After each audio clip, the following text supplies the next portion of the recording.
پی آئی اے ایک نئے باب کا آغاز کرنے جا رہی ہے اور عارف حبیب گروپ نے جو ہے وہ سب سے زیادہ اس ٹائم پہ بڈ لگتا یہی ہے کہ عارف حبیب جو ہے اس کو یہ بڈ Exactly. جیت چکے ہوئے تقریباً 93% جو ہے پی آئی اے کی امپروومنٹ پہ اور امپلائیز کی امپروومنٹ پر خرچ ہوگا. یہ بہت بڑی کامیابی ہے.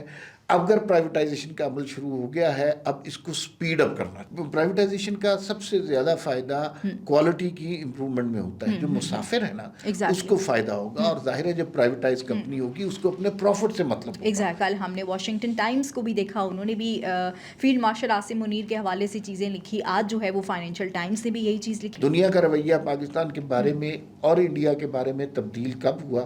جب ہم نے بنیان المرصوص میں فتح حاصل کی. بالکل ایسے وزیر اعظم شہباز شریف نے کہا کہ میں انوائٹ کرتا ہوں تحریک انصاف کو کہ آئیں, اگر وہ سیریس ہے تو ہم مذاکرات کے لیے تیار ہیں. وزیر اعظم بنتے ہی انتہائی نفرت انگیز تقریر کی تھی. اس وقت بھی شہباز شریف صاحب اٹھ کھڑے ہوئے تھے, لیڈر آف اپوزیشن تھے. انہوں نے کہا ہم میثاق معیشت کر لیتے ہیں, لیکن نہیں مانے. نواز شریف بھی چاہتے ہیں مذاکرات. آئی ایم شیور کہ شہباز شریف ان کی مرضی کے بغیر یہ بات نہیں کر رہے ہوں گے. لیکن اس سارے پروسیس کو سبوتاژ کر دیا علیمہ خان نے. ایسا ہی ہے. علیمہ خان نے پارٹی کو ہائی جیک کر لیا ہے اور اس بات کا بہت سارے لوگوں کو ابھی اندازہ نہیں ہے کہ اگر مذاکرات کے لیے ساری چیزیں سیریس نوٹ پہ ہیں تو اچکزئی صاحب کی خان صاحب سے ڈائریکٹ ملاقات کروا دینی چاہیے. دیکھیے خان صاحب کو اپنا لب و لہجہ چینج کرنا پڑے گا.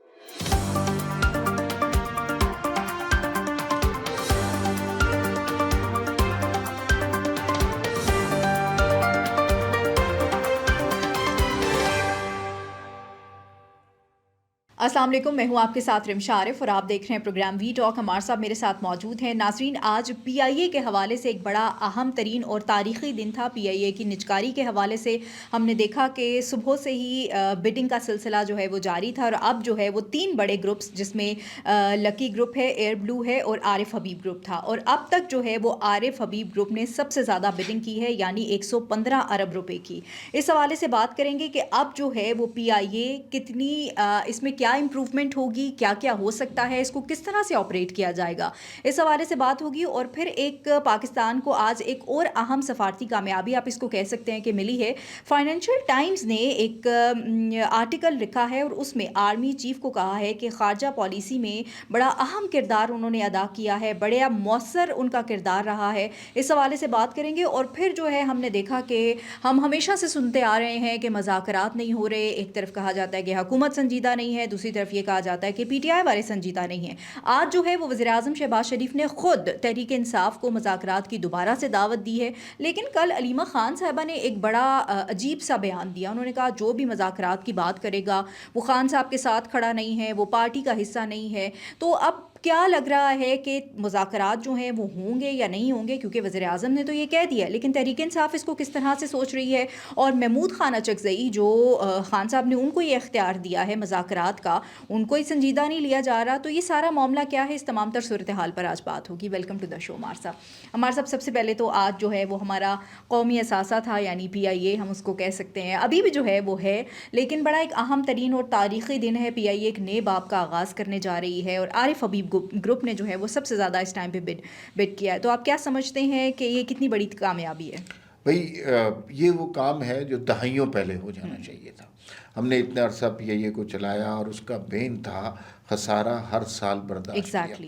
یہ جب ہم نے نیشنلائزیشن کی پالیسی کی اس وقت سے یہ سارے جو ڈپارٹمنٹ ہیں جس میں پی آئی اے ہے, اسٹیل مل ہے, ریلوے ہے, ایجوکیشن ہے, یہ سارے ہمارے لیے بوجھ بن گئے ہیں. اب اس کو طرف نجکاری کی طرف پہلا سیریس قدم ہے اور بہت خوشی کی بات ہے. اس کا پہلی تو بات یہ ہے کہ یہ جو نجکاری ہوئی ہے انتہائی شفاف طریقے سے ہوئی. صبح انہوں نے شیشے کے باکس میں بڈز ڈال دی. 3 بڈر ہیں, لکی گروپ ہے, پورا کنسورشیم ہے, صرف ایک نہیں ہے. عارف حبیب کا کنسورشیم ہے اور ایئر بلو, اور اس میں 26 ارب روپے کی جو ہے بڈ دی تھی.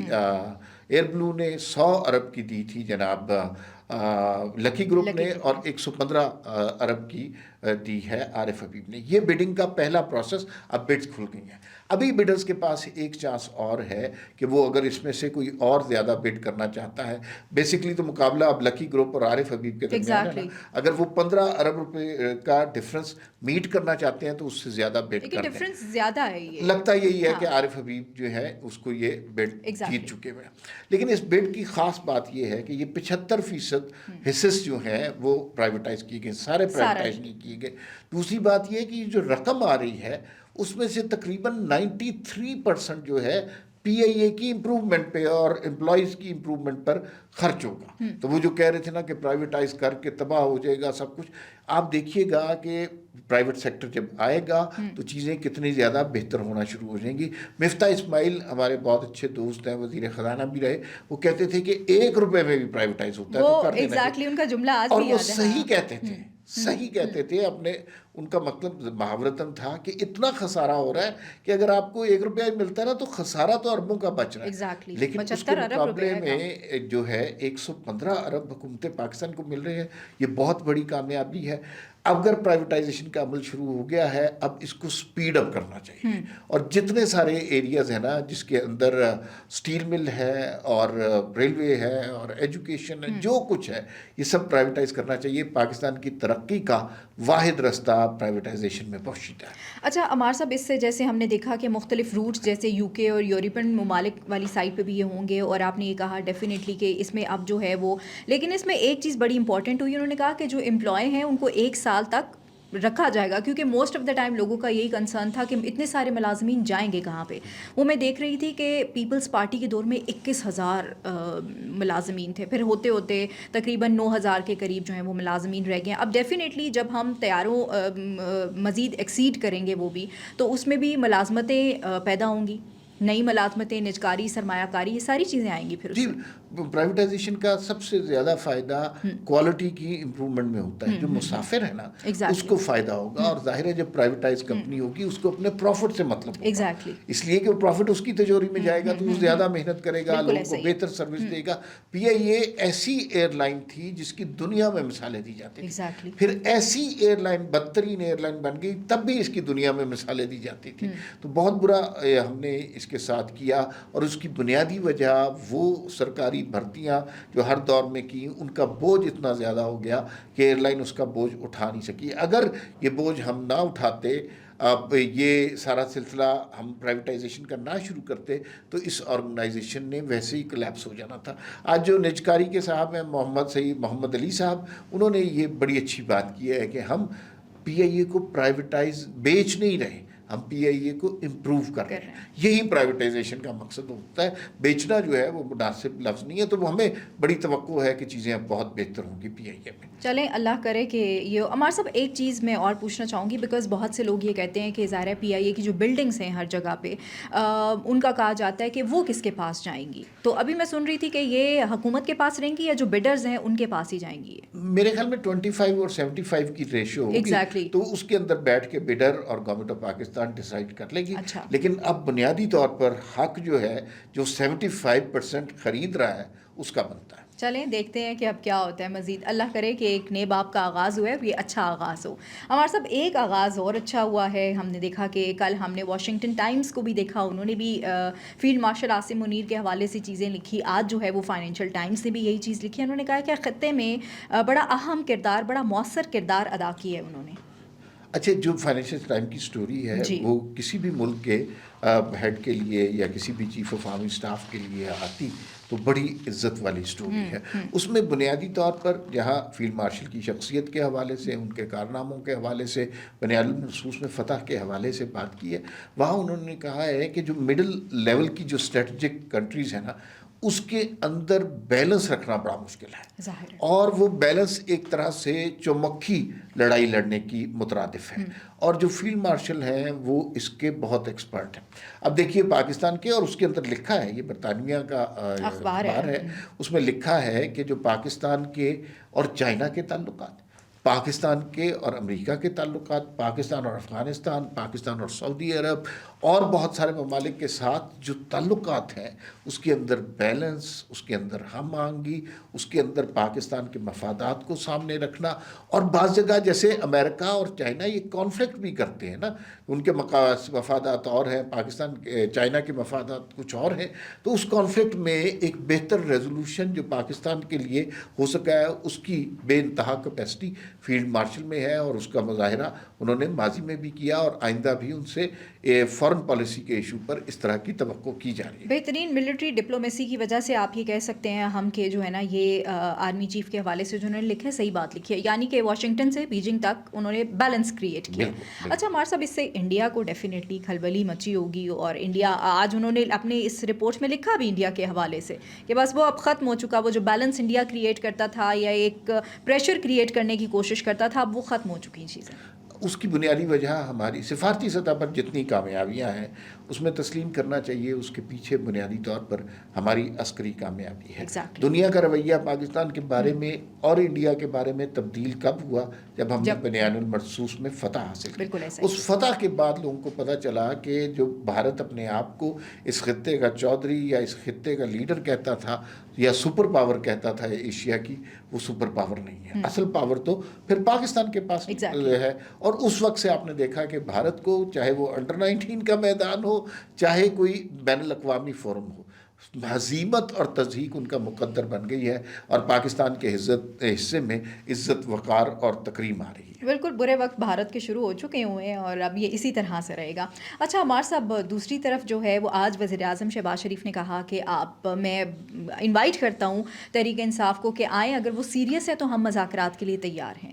پہلے تو اس پہ ہم بات کر لیتے ہیں کہ واقعی اب خود وزیر اعظم شہباز شریف صاحب نے کہا ہے تو یہ سیریس ہو سکتے ہیں؟ اصل میں نا شہباز شریف صاحب نے بہت اچھی آفر کی، لیکن اس کے معنی کچھ نہیں ہے. مذاکرات کا مطلب یہ ہوتا ہے کہ دو فریق آمنے سامنے بیٹھے. بالکل. شہباز شریف صاحب نے جب عمران خان وزیر اعظم بنے تھے اور انہوں نے ان کے خلاف بڑی وزیر اعظم بنتے ہی انتہائی نفرت انگیز تقریر کی تھی، اس وقت بھی شہباز شریف صاحب اٹھ کھڑے ہوئے تھے، لیڈر آف اپوزیشن تھے.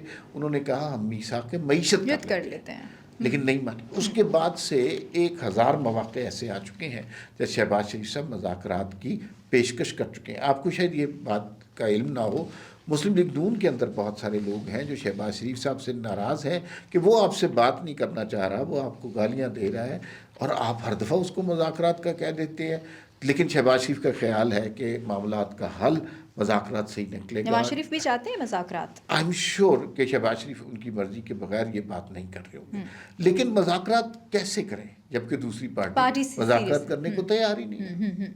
لیکن عمار صاحب، دوسری پارٹی کے کچھ لوگ، تحریک انصاف کی جو قیادت ہے باقی علیمہ خان گروپ کو چھوڑ کے، تو وہ تو تیار ہے. علیمہ خان گروپ کو کیسے چھوڑ دیں بھائی؟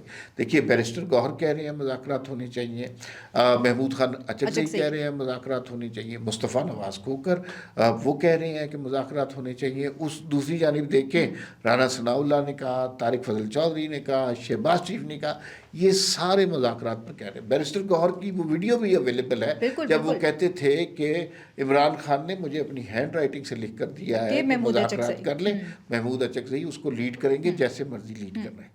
لیکن اس سارے پروسیس کو سبوتاش کر دیا علیمہ خان نے. ایسا ہی ہے. اور انہوں نے کہا کہ جو عمران خان جو مذاکرات کرے گا وہ تحریک انصاف میں سے نہیں ہے، وہ عمران خان کے ساتھ نہیں ہے. ایک طرح سے انہوں نے کہا کہ وہ عمران خان سے غداری کرتا ہے. اس کا مطلب ہے کہ مذاکرات پر تو پارٹی تیار نہیں ہے یا علیمہ خان تیار نہیں. یہ بڑی خطرناک بات ہے. علیمہ خان تیار نہیں ہے عمار صاحب، کیونکہ ان کی لینگویج سے یہ بات لگتی ہے، ان کے جو وہ کہتی ہیں نا آ کے میڈیا کے سامنے گفتگو کرتی ہیں، اس سے تو یہی تاثر جا رہا ہے کہ وہ اپنے بھائی کے لیے کوئی سنجیدہ نہیں ہے. وہ یہ چاہتی ہیں کہ خان صاحب جیل میں ہی رہیں. آپ کو لگتا ہے خیر دس از ٹو بگ اے کلیم، لیکن مجھے یوں لگتا ہے کہ علیمہ خان مذاکرات کے حق میں نہیں ہے. اور حل مذاکرات سے نکلنا ہے. علیمہ خان کے ہر بیان سے، علیمہ خان کی ملاقات کے بعد ہر ٹویٹ سے عمران خان کی مشکلات میں اضافہ ہو رہا ہے، ان کو کوئی سہولت نہیں مل رہی. اچھا، تو جو کوٹ لکھپت میں سارے اسیران بیٹھے ہیں، سینئر قیادت بیٹھی ہے، ان میں شاہ محمود قریشی کہا یہ جا رہا ہے کہ شاید ان جلد بری ہو جائیں گے، تو وہ مذاکرات کے لیے اگر سنجیدہ ہوں گے تو تب بھی علیمہ خان نہیں مانیں گے، کیونکہ وہ ایک سینئر قیادت تھی، انہوں نے خان صاحب کا ساتھ دیا. علیمہ خان نے پارٹی کو ہائی جیک کر لیا ہے، اور اس بات کا بہت سارے لوگوں کو ابھی اندازہ نہیں ہے. بہت سارے لوگ سمجھ رہے ہیں کہ نہیں، سیاسی کارکنوں کی ابھی بھی کوئی عزت ہے، جن لوگوں نے قربانیاں دی ہیں ان کی بھی کوئی عزت ہے، لیکن ان کی عزت کوئی بھی نہیں ہے. علیمہ خان جو ہے وہ پارٹی کے سارے فیصلے کر رہی ہیں. سلمان اکرم راجہ ان کے ساتھ بیٹھے ہوئے ہیں، اور جو یہ چاہتے ہیں وہ کہہ دیتے ہیں یہ عمران خان نے کہا ہے. ایک دن کہتے ہیں عمران خان نے یہ کہا ہے، اگلے دن اس کے بالکل متضاد باتیں کر دیتے ہیں. تو انہوں نے عمران خان کی مشکلات میں اضافہ کیا ہے، اور باقی سارے لوگ جیسے شاہ محمود قریشی، فواد چودھری، انہیں اپنی غلطی کا، ماضی کی غلطیوں کا احساس ہو گیا، وہ اس کا ازالہ چاہتے ہیں. لیکن مسئلہ یہ ہے کہ خان صاحب کے بیان کے بعد ان کی مشکلات میں بھی اضافہ ہو جاتا ہے. وہ علیمہ خان کے بیان کے بعد خان صاحب کی مشکلات میں اضافہ ہوتا ہے. لیکن عمار صاحب، اگر تحریک انصاف علیمہ خان نے ہائی جیک کر لی ہے تو پھر تو وہ جو سب کہتے ہیں تحریک انصاف ختم شد، تو وہ تو پھر صحیح ہے. کون نکلے گا ان کے لیے باہر؟ وہ تو لوگ نکلتے ہیں خان صاحب کے لیے باہر. میرے خیال میں علیمہ خان نکالنا بھی نہیں چاہ رہی، کبھی انہوں نے اس طرح کی بات کی بھی نہیں. وہ تو بس یہی کہہ رہی ہیں کہ وہ ایک جلالی قسم کا ٹویٹ کروا دیتی ہیں اور مذاکرات کی ہر کوشش کو سبوتاژ کر دیتی ہیں. یہ عمران خان کی رہائی کا ذریعہ نہیں ہو سکتا. ہم سب کو پتہ ہے، ساری دنیا میں جب معاملات اس نہج پہ پہنچ جاتے ہیں، گفتگو سے، ڈائلاگ سے، مذاکرات سے معاملات سیدھے ہوتے ہیں. لیکن علیمہ خان کی اس میں عدم دلچسپی اس بات کو ظاہر کر رہی ہے کہ عمران خان کے باہر نکلنے کے اگر کوئی امکانات ہیں تو علیمہ خان ہی انہیں مسدود کر رہی ہیں. چلیں دیکھتے ہیں کہ آج بھی ملاقات کا دن ہے، لیکن ڈیفینیٹلی ملاقات تو ہونی نہیں ہے اگر وہ عمار صاحب. اچھا، آپ کو نہیں لگتا کہ اگر مذاکرات کے لیے ساری چیزیں سیریس نوٹ پہ ہیں تو اچکزئی صاحب کی خان صاحب سے ڈائریکٹ ملاقات کروا دینی چاہیے؟ دیکھیے، خان صاحب کو اپنا لب و لہجہ چینج کرنا پڑے گا. بالکل ملاقات، آپ جنہوں نے اجازت دینی ہے نا، سن لیں. آپ ان کو گالی دیتے ہیں، آپ ان کے باس کو گالی دیتے ہیں، اور پھر کہتے ہیں ملاقات نہیں کرنے دی. یہ کوئی لاجیکل طریقہ ہے؟ اس طرح تو نہیں ہو سکتا، دنیا میں کہیں نہیں ہوتا. تو خان صاحب کو اپنے لہجے میں کوئی تبدیلی کرنی پڑے گی. اور جہاں یہ بات کر رہے ہیں جو قومی کانفرنس ہے، آج انصار بھائی صاحب نے بھی لکھا کہ بڑا اچھا موقع تھا، ایک اپرچونٹی تھی.